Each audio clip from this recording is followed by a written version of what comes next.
അസ്സലാമു അലൈക്കും പ്രിയ സഹോദരങ്ങളെ. ജീവിച്ചിരുന്ന കാലത്ത് നമുക്ക് ഏറ്റവും പ്രിയപ്പെട്ടവരായിരുന്നു നമ്മുടെ ഉപ്പയും ഉമ്മയും, അതുപോലെ വേണ്ടപ്പെട്ടവരായ പലരും. നമ്മുടെ എല്ലാ കാര്യങ്ങൾക്കും താങ്ങും തണലുമായിരുന്നു അവർ.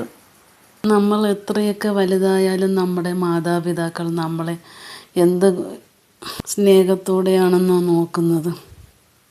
പലപ്പോഴും കൊച്ചു കുട്ടികളെ പോലെയാണ് നമ്മളെ നോക്കുന്നത്. അവരുള്ളപ്പോൾ അവരുടെ വില നമ്മൾ മനസ്സിലാക്കുകയില്ല. അവർ പോകുമ്പോഴാണ് അവരുടെ വില നമ്മൾ അറിയുന്നത്. ഇന്ന് ഈ വീഡിയോ കേൾക്കുന്ന പലർക്കും ഉമ്മയും ഉപ്പയും നഷ്ടപ്പെട്ട വേദനയുണ്ടാകാം.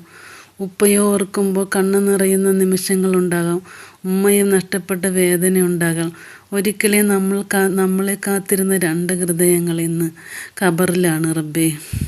വീട്ടിൽ അവർ ഇല്ല, പക്ഷേ ഓർമ്മകൾ എല്ലായിടത്തും ഉണ്ട്. ഉമ്മ വിളിച്ച ശബ്ദം, ഉപ്പ ചിരിച്ച മുഖം, ഒരു ഉപദേശം, ഒരു ദുആ, ഒരു സ്നേഹം എന്നും ഇന്നും നമ്മുടെ മനസ്സിൽ ജീവിക്കുന്നു. അവർ നമുക്ക് തന്ന സ്നേഹത്തിന് പകരമായി ഖബറിൽ നമുക്കും എന്തെങ്കിലും കൊടുക്കണ്ടേ? എല്ലാവർക്കും ഒരു ദിവസം, ഒരു മാസം, ഒരു വർഷം എല്ലാം കഴിയുമ്പോൾ എല്ലാവരും നമ്മുടെ മാതാപിതാക്കളെ മറന്നു പോകുന്നു. അവർ മരണപ്പെട്ടുവെങ്കിലും അവർ നമ്മളെ എപ്പോഴും ഓർക്കുന്ന നമ്മുടെ ഒരു ദുആയ്ക്ക് വേണ്ടി, ഒരു ദുആ വസിയത്തിന് വേണ്ടി അവരുടെ കാത്തിരിക്കുന്നുണ്ട്. അവർ ഖബറിലായ ശേഷം നമ്മൾ അവർക്കായി എന്ത് ചെയ്യാൻ കഴിയും? അതാണ് ഇന്ന് നമുക്കിന്ന് സംസാരിക്കുന്നത്. നമ്മുടെ ദുആ ഖബറിലേക്ക് എത്തുന്ന വെളിച്ചമാണ്. മാതാപിതാക്കൾക്ക് അവരുടെ മക്കളുടെ ദുആയെക്കാട്ടി വലിയ സമ്മാനമില്ല. നബി സല്ലല്ലാഹു അലൈഹി വസല്ലമ തങ്ങൾ പറഞ്ഞു, മനുഷ്യൻ മരിച്ചാൽ അവൻ്റെ അമൽ നിൽക്കും, പക്ഷേ 3 കാര്യങ്ങൾ തുടരുന്നു. അതിലൊന്ന് സ്വാലിഹായ മക്കളുടെ ദുആ മാത്രമാണ് അവർക്ക്.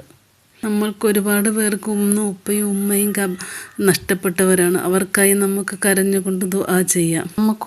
നമ്മൾക്കൊന്നും ചെയ്യാൻ കഴിയില്ലെങ്കിലും ദിവസവും നമ്മൾ മഗ്‌രിബ് നമസ്കാരത്തിന് ശേഷം ഖുർആനിലെ സൂറത്തുൽ ഫാത്തിഹ 3 പ്രാവശ്യം ചൊല്ലി അവരുടെ ഖബറിലേക്ക് ദുആ ചെയ്യൂ. അവർക്കും പുണ്യം കിട്ടും, നമുക്കും പുണ്യം കിട്ടും. എല്ലാവരും ഒരു ദിവസം പോലും മുടങ്ങാതെ 3 ഫാത്തിഹ ദിവസവും അവരുടെ ഖബറിലേക്ക് വേണ്ടി ദുആ ചെയ്യൂ. ഒരുപാട് ഖുർആൻ സൂറത്തുകളുണ്ട്. ഖുർആൻ സൂറത്തുൽ ഫാത്തിഹ, യാസീൻ, മുൽക്ക്, ഇഖ്ലാസ് ഇതെല്ലാം ഓതിയതിന് ശേഷം അതിൻ്റെ ഫലം നമ്മുടെ മാതാപിതാക്കളുടെ ഹദിയത്ത് ചെയ്യുവാൻ വേണ്ടി ദുആ ചെയ്യുക.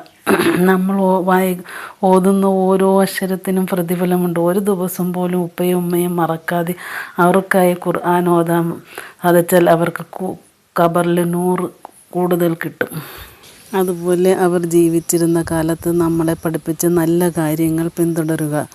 ഉപ്പ നമ്മളെ നമസ്കാരം പഠിപ്പിച്ചിട്ടുണ്ട്, ഉപ്പ ഹലാൽ ജീവിതം പഠിപ്പിച്ചിട്ടുണ്ട്. അത് നമ്മൾ ജീവിതത്തിൽ തുടരുക.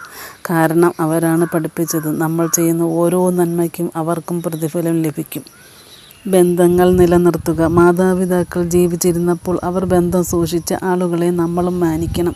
ഉപ്പയുടെ സുഹൃത്തുക്കൾ, ഉമ്മയുടെ സഹോദരങ്ങൾ, ബന്ധുക്കൾ, അവരെ വിളിക്കൂ, സഹായിക്കുക, സ്നേഹത്തോടെ സംസാരിക്കൂ. ഇത് മാതാപിതാക്കൾക്ക് സന്തോഷം നൽകുന്ന അമലാണ്. അതുപോലെ അവരുടെ ഖബറിടങ്ങൾ സന്ദർശിക്കുവാൻ നോക്കുക. ഖബറിടങ്ങളിൽ പോകുമ്പോൾ ജീവിതത്തിൻ്റെ യാഥാർത്ഥ്യം നമുക്ക് മനസ്സിലാകും. ഇന്ന് അവർ അവിടെ, നാളെ നമ്മളും അവിടെ വരും. ഖബറിന് മുന്നിൽ നിൽക്കുമ്പോൾ നമ്മുടെ ഹൃദയം മൃദുവാകും. അവർക്കായി സൂറത്തുൽ ഫാത്തിഹ ഓതു, ദുആ ചെയ്ത് യാ അല്ലാഹ് അവരെ സ്വർഗത്തിൽ ഒന്നിപ്പിക്കണമേ എന്ന് ദുആ ചെയ്യുക. ഒരു കാലത്ത് ഇപ്പോൾ നമ്മുടെ മക്കൾക്ക് വേണ്ടി നമ്മൾ കഷ്ടപ്പെടുന്നത് പോലെ തന്നെയാണ് ഒരു കാലത്ത് അവരും നമ്മൾക്ക് വേണ്ടി ഒരുപാട് യാതനകളും ബുദ്ധിമുട്ടുകളും പ്രയാസങ്ങളും സഹിച്ച് വളർത്തിയവരാണ് നമ്മളേവരും. അപ്പോൾ അവർക്ക് വേണ്ടി നമുക്ക് എന്തെങ്കിലും ചെയ്യണ്ടേ? അവരുടെ ഖബറിന് വേണ്ടി ദുആ ചെയ്യുക. അവരുടെ ഇതിൽ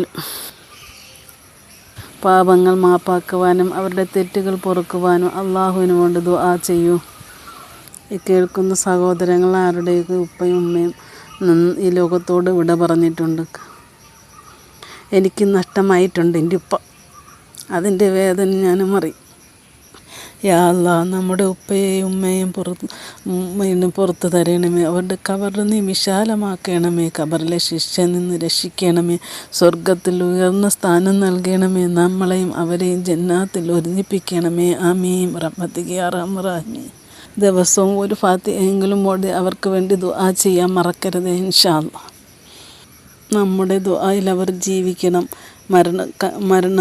മരണത്തോടെ ബന്ധമൊന്നും അവസാനിക്കുന്നില്ല. ദുആയിലുള്ളിടത്തോളം കാലം നമ്മുടെ സ്നേഹവും വർദ്ധിക്കുന്നു. ഉപ്പയും മുമ്പും ജീവിച്ചിരിക്കുന്നവരാണെങ്കിൽ അവരെ നിങ്ങൾ സ്നേഹിക്കുക. അവരോട് സമയം കൂടുതൽ ചെലവഴിക്കുക.